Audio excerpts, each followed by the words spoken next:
ពន្លឺថែរក្សានិងការពាររថយន្តបន្ទាប់ពីមេឃភ្លៀងអ្នកបើកបរភាគច្រើនតែងតែគិតថាទឹកភ្លៀងអាចជួយលាងជម្រះរថយន្តបានស្អាតល្អដោយមិនចាំបាច់យកទៅលាងនៅយានដ្ឋាននាំតែខាត់ប្រាក់ឥតប្រយោជន៍ធាតុពិតជាក់ស្ដែងអ្វីដែលបានឃើញនឹងការគិតគឺផ្ទុយគ្នាស្រឡះពីព្រោះទឹកភ្លៀងបានលាយឡំទៅដោយជាតិអាស៊ីតនិងធូលីដីដែលធ្វើឲ្យខូចខាតថ្នាំរថយន្តបើទោះបីជាប្រើកន្សែងជូតឲ្យស្ងួតក៏ដោយចុះតើគួរធ្វើយ៉ាងដូចម្តេចដើម្បីថែរក្សានិងការពាររថយន្តឲ្យបានល្អបន្ទាប់ពីមេឃភ្លៀង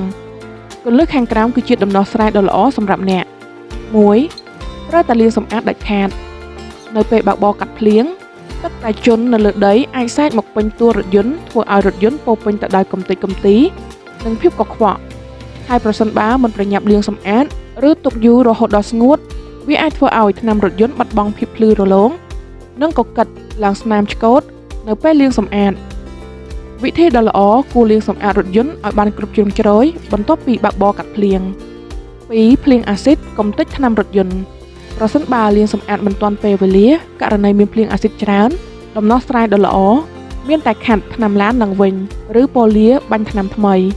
3. សម្អាតដំបូលចោះសម្រាប់រថយន្តដែលមានដំបូលចោះងាយប្រឈមទឹកជ្រាបចូលទៅខាងក្នុងនៅពេលមេឃភ្លៀង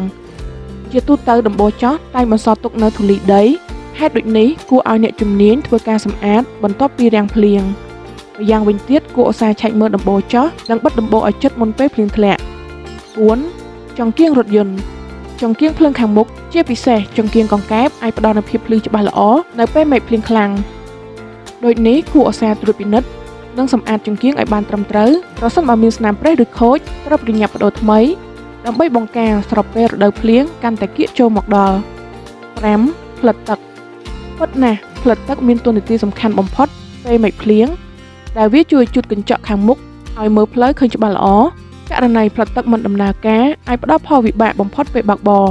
គួរឧស្សាហ៍ឆែកមើលផ្លិតទឹកនិងត្រូវប្រាកដថាផ្លិតទឹកតែងតែដំណើរការធម្មតា